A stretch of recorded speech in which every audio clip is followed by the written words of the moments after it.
ഈശോ മിശിഹായ്ക്ക് സ്തുതിയായിരിക്കട്ടെ.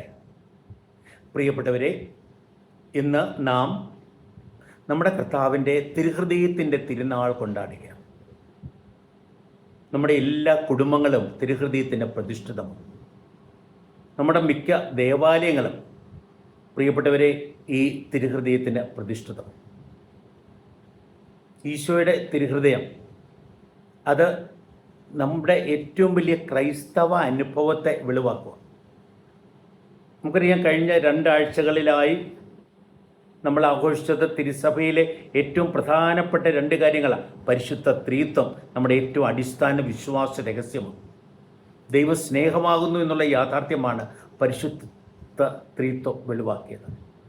കഴിഞ്ഞ ആഴ്ച നമ്മൾ ദിവ്യകാരുണ്യത്തിൻ്റെ തിരുനാൾ കൊണ്ടാടി. ഈശോയുടെ ശരീരത്തിൻ്റെയും രക്തത്തിൻ്റെയും തിരുനാൾ. ഈ 2 തിരുനാളുകളുടെയും പൂർത്തീകരണം പോലെയാണ് ഇന്ന് നാം ആഘോഷിക്കുന്ന ഈശോയുടെ തിരുഹൃദയ തിരുനാൾ. ഈശോനാഥൻ നമ്മളെ എത്രമാത്രം സ്നേഹിക്കുന്നു എന്നാണ് ഈ ഈശോയുടെ തിരുഹൃദയം വെളിവാക്കുന്നത്. നമ്മൾ ദുഃഖവെള്ളിയാഴ്ച ഈ ഈശോയുടെ സ്നേഹത്തിൻ്റെ ആ അനുഭവം രൂപത്തിലെ ചരിത്രം പ്രത്യേകമായിട്ട് ആവിഷ്കരിച്ച് അനുഭവിച്ചു. ആ ദുഃഖവെള്ളിയാഴ്ച ഓർമ്മപ്പെടുത്തുന്നതാണ് ഈശോയുടെ തിരുഹൃദയം. ആ ഹൃദയത്തിലെ മുൾക്കിരീടം, അതേപോലെ അതിലെ കുരിശ്, അതിലെ മുറിവ്, ആ മുറിവിൽ നിന്ന് ഒഴുകുന്ന രക്തവും വെള്ളവും. പ്രിയപ്പെട്ടവരെ, അങ്ങനെ ദുഃഖവെള്ളിയാഴ്ച കാൽവരി കുരിശിൽ തൻ്റെ ജീവൻ അർപ്പിച്ചതിലൂടെ വെളിവാക്കിയ ഈശോയുടെ വലിയ സ്നേഹം, ആ സ്നേഹത്തെ പ്രത്യേകമായി ആഘോഷിക്കുന്ന ദിവസമാണിന്ന്.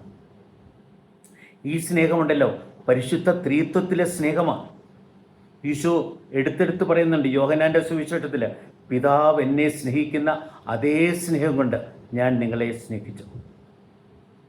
റോമർ 5:5 നമ്മൾ വായിക്കും, ദൈവം തൻ്റെ പരിശുദ്ധാത്മാവിലൂടെ തൻ്റെ സ്നേഹം നമ്മുടെ ഹൃദയങ്ങളിലേക്ക് ചൊരിഞ്ഞിരിക്കുന്നു.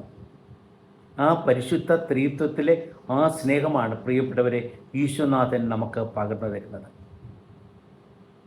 അത് കർത്താവ് കഴിഞ്ഞ ആഴ്ച നമ്മൾ ദിവ്യകുർബാനയിലൂടെ ആ സ്നേഹം നമുക്ക് പ്രത്യേകമായിട്ട് അനുഭൂതിമാക്കുന്നുണ്ട്. ആ സ്നേഹത്തെ നുണഞ്ഞിറക്കാൻ നമുക്ക് അവസരം തരുന്നുണ്ട്. ഈശോയുടെ ശരീരത്തിൻ്റെയും രക്തത്തിൻ്റെയും തിരുനാൾ. ഈശോയുടെ ശരീരവും രക്തവും എന്ന് പറഞ്ഞാൽ ഈശോയുടെ വ്യക്തിത്വം മുഴുവനുമാണ്. ആ വ്യക്തിത്വത്തിൻ്റെ കേന്ദ്രമാണ് ഈശോയുടെ തിരുഹൃദയം. ആ തിരുഹൃദയം പ്രിയപ്പെട്ടവരെ ഈശോയുടെ സ്നേഹത്തെ വെളിപ്പെടുത്തുന്നു, ഈശോയുടെ വചനത്തെ വെളിപ്പെടുത്തുന്നു, ഈശോ സാധിച്ച രക്ഷയെ വെളിപ്പെടുത്തുന്നു, ഈശോയിലൂടെ വരുന്ന അനുഗ്രഹത്തെ വെളിപ്പെടുത്തുന്നു. നമ്മൾ ഇന്നത്തെ വായനകളിലേക്ക് നോക്കുക പ്രിയപ്പെട്ടവരെ. ഇന്നത്തെ 1ാമത്തെ വായനയിൽ മോശ ദൈവജനത്തെ, ഇസ്രയേൽ ജനത്തെ ഓർമ്മപ്പെടുത്തുക, ബോധപ്പെടുത്തുക. എന്നറിയാവോ, ദൈവം നിങ്ങളെ പ്രത്യേകമായി തിരഞ്ഞെടുത്ത് സ്നേഹിക്കുക.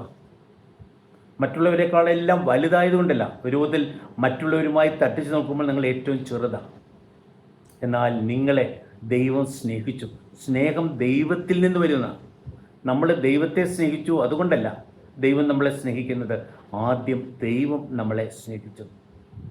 നമ്മളെ അവിടുന്ന് പ്രത്യേകമായി തിരഞ്ഞെടുത്തു. അവിടെ നമ്മളെ പ്രത്യേകമായിട്ട് പരിപാലിക്കുന്നു, സംരക്ഷിക്കുന്നു, ആശ്വസിപ്പിക്കുന്നു, അനുഗ്രഹിക്കുന്നു.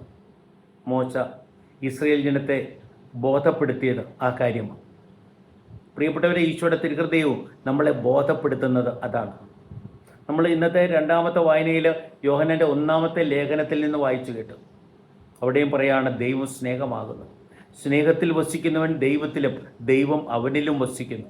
ദൈവം തൻ്റെ സ്നേഹം തൻ്റെ പ്രിയപുത്രനിലൂടെ പരിശുദ്ധാത്മാവിലൂടെ നമുക്ക് വെളിപ്പെടുത്തിയെന്ന് ഇന്നത്തെ ആ 2ാമത്തെ വായന വെളിവാക്കുന്നുണ്ട്. പ്രിയപ്പെട്ടവരെ, നമ്മൾ ഇന്നത്തെ സുവിശേഷത്തിലേക്ക് നോക്കുമ്പോൾ കർത്താവ് നമ്മളെയൊക്കെ മാടി വിളിക്കുക. അധ്വാനിക്കുന്നവരെ, ഭാരം വഹിക്കുന്നവരെ, നിങ്ങൾ എൻ്റെ പക്കലേക്ക് വരുവിൻ, ഞാൻ നിങ്ങളെ ആശ്വസിപ്പിക്കാം. എന്നിട്ട് എന്താ കർത്താവ് പറയുന്നറിയാവോ, എൻ്റെ ഹൃദയം അത് എളിമയുള്ളതാണ്, ശാന്തതയുള്ളതാണ്. ഇന്ന് നാം പ്രത്യേകമായിട്ട് ഈശോയുടെ തിരുഹൃദയത്തെ ധ്യാനിക്കുമ്പോൾ പ്രിയപ്പെട്ടവരെ, ആ തിരുഹൃദയത്തിൻ്റെ ചിത്രത്തിലേക്ക് പ്രത്യേകമായിട്ടൊന്ന് നോക്കുന്നത് നല്ലതാണ്. ആ ചിത്രം നമ്മളെ ആദ്യം ഓർമ്മപ്പെടുത്തുന്നത് ഹൃദയമാണ്. ഹൃദയം എന്ന് പറഞ്ഞാൽ ഒരു വ്യക്തിയുടെ കേന്ദ്രമാണെന്ന് പറയാം. സ്നേഹത്തിൻ്റെ ഏറ്റവും വലിയ പ്രതീകമാണെന്ന് പറയാം. ദൈവം നമ്മളെ സ്നേഹിക്കുന്നു എന്ന ആ ഹൃദയം നമ്മളോട് എടുത്തു പറയുക, ഞാൻ നിന്നെ സ്നേഹിക്കുന്നു. ഏറ്റവും വ്യക്തിപരമായി ദൈവത്തിൻ്റെ സ്നേഹം വെറും ഒരു ആശയമല്ല, ദൈവത്തിൻ്റെ സ്നേഹം വെറും ഒരു പ്രതീകമല്ല, ഒരു ചിത്രമല്ല. ദൈവത്തിൻ്റെ സ്നേഹം ഏറ്റവും വ്യക്തിപരമാണ്. നമ്മളെ ഓരോരുത്തരെയും പ്രത്യേകമായി സ്നേഹിക്കുന്ന ദൈവം, ആ ദൈവത്തിൻ്റെ ഹൃദയം. ഒരു മുതൽ പ്രിയപ്പെട്ടവരെ, നമ്മുടെയൊക്കെ ഹൃദയം നമ്മുടെ ഉള്ളിലാണ്.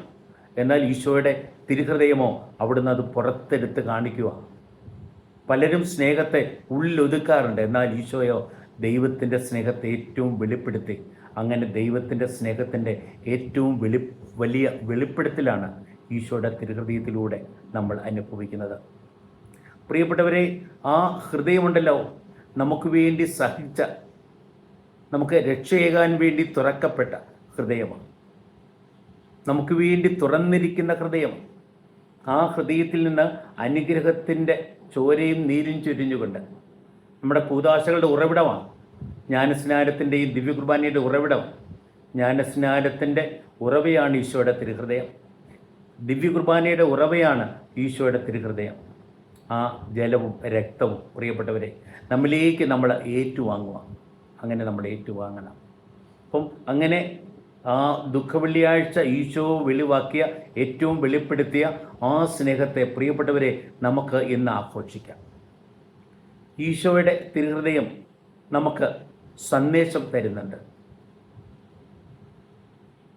ഈശോയുടെ തിരുഹൃദയം നമ്മളോട് സംസാരിക്കുന്നുണ്ട്. നമ്മളോടൊക്കെ ഒന്ന് സംസാരിക്കാനായിട്ട് ആ ഹൃദയത്തെ നമ്മളൊന്ന് അനുവദിക്കണമെന്ന്. ഞാൻ നിന്നെ സ്നേഹിക്കുന്നു, എല്ലാവരെക്കാളും കൂടുതൽ നിന്നെ ഞാൻ സ്നേഹിക്കുന്നു, നിന്നെ ഏറ്റവും വ്യക്തിപരമായി സ്നേഹിക്കുന്നു, എൻ്റെ ജീവൻ പോലും നൽകി നിന്നെ സ്നേഹിക്കുന്നു. നീ നശിച്ചു പോകരുത്, നീ നിത്യജീവൻ അനുഭവിക്കണം. അത്രമാത്രം നിന്നെ സ്നേഹിച്ചുകൊണ്ട് എൻ്റെ ഹൃദയത്തിൽ നിന്ന് ജീവിതം നിനക്ക് വേണ്ടി ഞാൻ ഒഴുക്കി തരുക. ഈശോയുടെ ഹൃദയം പ്രിയപ്പെട്ടവരെ നമ്മളോട് സംസാരിക്കട്ടെ. നീ ഒരിക്കലും ഒറ്റയ്ക്കല്ല. നിൻ്റെ ജീവിതത്തിൽ എന്തെല്ലാം വേദനയുണ്ടെങ്കിലും നീ ഒരിക്കലും ഒറ്റയ്ക്കല്ല. നിൻ്റെ കൂടെ ഞാനുണ്ട്. നിന്നെപ്പോലെ സഹിച്ച്, നിന്നേക്കാളും സഹിച്ച്, നിന്നെ ഏറ്റവും മനസ്സിലാക്കുന്ന ഞാൻ, നിന്നെ ആശ്വസിപ്പിച്ചുകൊണ്ട്, അനുഗ്രഹിച്ചുകൊണ്ട് നിൻ്റെ കൂടെയുണ്ട്, സൗഖ്യപ്പെടുത്തിക്കൊണ്ട് നിൻ്റെ കൂടെയുണ്ട്. പ്രിയപ്പെട്ടവരെ, ഈശോയുടെ തിരുഹൃദയം ഇന്ന് നമ്മളോട് സംസാരിക്കട്ടെ. നമ്മൾ ഇടയ്ക്ക് സമയം കിട്ടുമ്പോഴുണ്ടല്ലോ ഈ തിരുഹൃദയത്തിൻ്റെ ചിത്രത്തിൻ്റെ മുമ്പിൽ പോയിരുന്ന് നമ്മൾ നേരെ ഒന്ന് നോക്കി, ഒന്ന് ശരിക്കും ഒന്ന് ധ്യാനിക്കുക. കാൽവരി കുരിശിൽ പ്രിയപ്പെട്ടവരെ മുൾക്കിരീടവും ചൂടിയിട്ടുണ്ട്.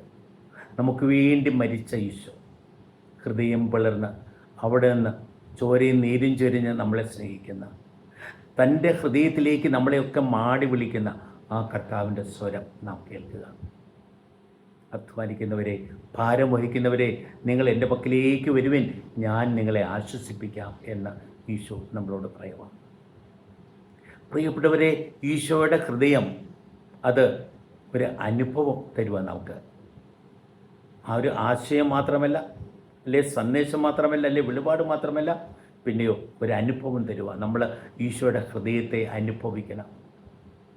സ്നേഹത്തോടെ നമ്മളെ നോക്കുന്ന നമ്മുടെ കർത്താവ്, ഏറ്റവും കരുണയോടെ നമ്മളെ കടാക്ഷിക്കുന്ന കർത്താവ്, നമ്മുടെ കൂടെ ആയിരിക്കുന്ന, നമുക്ക് ഏറ്റവും സമീപസ്ഥമായിരിക്കുന്ന കർത്താവ്, നമ്മളെ തലോടുന്ന, തൻ്റെ സ്പർശനത്താൽ നമ്മളെ അനുഗ്രഹിക്കുന്ന കർത്താവ്. പ്രിയപ്പെട്ടവരെ, നമുക്കുണ്ടല്ലോ, നമ്മൾ ആ ഹൃദയത്തെ അനുഭവിക്കുക. ആ ഹൃദയത്തിലൂടെ വരുന്ന സ്നേഹത്തെ ഒന്ന് നന്നായിട്ടൊന്ന് അനുഭവിക്കുക. നമ്മുടെ ജീവിതത്തിൽ ഏറ്റവും വലിയ അനുഭവം അതല്ലേ, സ്നേഹിക്കപ്പെടുന്ന അനുഭവം. നമ്മുടെ ജീവിതത്തിൽ ഏറ്റവും വലിയ വിഷമം എന്താ? എന്നെ ആരും സ്നേഹിക്കുന്നില്ല എന്നുള്ള ചിന്തയല്ലേ. ആര് സ്നേഹിച്ചില്ലേലും ഞാൻ നിന്നെ സ്നേഹിക്കുന്നു. അതാണ് ഈശോയുടെ തിരുഹൃദയം നമ്മളോട് പറയുന്നത്. പ്രിയപ്പെട്ടവരെ, നമ്മളുണ്ടല്ലോ ആ ഈശോയുടെ ഹൃദയത്തെ നമ്മുടെ ഹൃദയത്തിലേക്ക് ഏറ്റുവാങ്ങണം. ആ ഹൃദയത്തിൽ നാം ഇടം കണ്ടെത്തണം. ഈശോയുടെ തുറന്ന ഹൃദയത്തിൽ നാം ഇടം കണ്ടെത്തണം. എന്നിട്ടോ നമ്മുടെ തുറന്ന ഹൃദയത്തിലേക്ക് ഈശോയുടെ ഹൃദയത്തെ ഏറ്റുവാങ്ങണം. ആ ഹൃദയത്തിൽ നിറഞ്ഞിരിക്കുന്ന സ്നേഹം, അത് കരുണ, ദയ എല്ലാം നമ്മുടെ ഹൃദയത്തിൽ നിറയണം. അത് നമ്മുടെ ജീവിതത്തെ മുഴുവനും സ്വാധീനിക്കണം. നമ്മുടെ ശരീരത്തെ, നമ്മുടെ വികാരങ്ങളെ, നമ്മുടെ ചിന്തകളെ, നമ്മുടെ ബന്ധങ്ങളെ എല്ലാം, നമ്മുടെ ആത്മാവിനെയും പ്രിയപ്പെട്ടവരെ അത് ബാധിക്കണം, അല്ലെങ്കിൽ പരിവർത്തനപ്പെടുത്തണം. ഈശോയുടെ ഹൃദയം നമ്മളെ പരിവർത്തനപ്പെടുത്തട്ടെ. നമ്മളെ സ്വാർത്ഥതയെല്ലാം മാറ്റിക്കളയട്ടെ. നിസ്വാർത്ഥതയോടെ മറ്റുള്ളവർക്ക് വേണ്ടി ചെലവഴിക്കുന്ന ഒരു ജീവിതം ജീവിക്കാൻ, മറ്റുള്ളവരെ അനുഗ്രഹിക്കാൻ വേണ്ടി, മറ്റുള്ളവർക്ക് അനുഗ്രഹമാകുന്ന ഒരു ജീവിതം ജീവിക്കുവാൻ വേണ്ടി പ്രിയപ്പെട്ടവരെ നമുക്ക് തയ്യാറാകാം. ഇന്ന് പ്രിയപ്പെട്ടവരെ, നമ്മൾ പ്രത്യേകമായിട്ട് ഈശോയോട് പ്രാർത്ഥിക്കേണ്ടത് എന്താ? ഈശോയെ, എൻ്റെ ഹൃദയത്തെ അങ്ങയുടെ ഹൃദയം പോലെ ആക്കണമേ. എൻ്റെ ഹൃദയത്തിൽ അങ്ങ് നിറഞ്ഞിരിക്കണമേ. എൻ്റെ ഹൃദയത്തെ അങ്ങയുടെ ഹൃദയം പോലെ രൂപാന്തരപ്പെടുത്തണമേ. പ്രിയപ്പെട്ടവരെ, ആ പ്രാർത്ഥനയിലൂടെ നമ്മളൊരു തീരുമാനം ചെയ്യുക. എന്താണെന്നറിയാവോ? ഈശോയുടെ സ്നേഹത്തോടെ എല്ലാവരെയും സ്നേഹിക്കാൻ. നമ്മുടെ ജീവിതത്തിൽ നമ്മൾ കണ്ടുമുട്ടുന്ന ഓരോ വ്യക്തിയിലും ഈശോയെ ദർശിച്ചുകൊണ്ട് അവരെ സ്നേഹിക്കാൻ, ഈശോയെപ്പോലെ അവരെയൊക്കെ സ്നേഹിക്കാൻ പ്രിയപ്പെട്ടവരെ നമുക്ക് സാധിക്കണം. അതാണ് ഈശോയുടെ തിരുഹൃദയം ഇന്ന് നമ്മളെ പ്രത്യേകമായിട്ട് പഠിപ്പിക്കുന്നത്.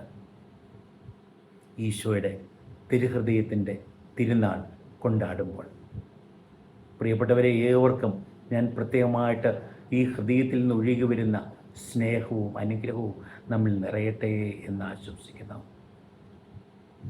ആ ഈശോയുടെ ഹൃദയത്തോടെ ജീവിക്കുവാൻ നമ്മളെ ഓരോരുത്തരെയും ദൈവം ശക്തിപ്പെടുത്തട്ടെ എന്ന് പ്രാർത്ഥിക്കുന്നു. നമ്മിലൂടെ നമ്മുടെ ജീവിതത്തിൽ ഓരോ വ്യക്തിയും ഈശോയുടെ ഹൃദയത്തിലെ സ്നേഹവും അനുഗ്രഹവും അനുഭവിക്കുവാൻ ഇടയാകട്ടെ എന്ന് ഞാൻ ആശംസിക്കുന്നു. തിരുനാളിൻ്റെ എല്ലാ മംഗളങ്ങളും ഏവർക്കും ഞാൻ ഹൃദയപൂർവ്വം നേരുന്നു. ദൈവം നമ്മെ അനുഗ്രഹിക്കട്ടെ. തൻ്റെ സ്നേഹത്താൽ നമ്മെ നിറച്ച് നമ്മളെ സ്നേഹമായി രൂപാന്തരപ്പെടുത്തട്ടെ. ഏവരെയും സ്നേഹിക്കുവാൻ നമ്മെ ശക്തിപ്പെടുത്തുകയും ചെയ്യട്ടെ. ആമേൻ.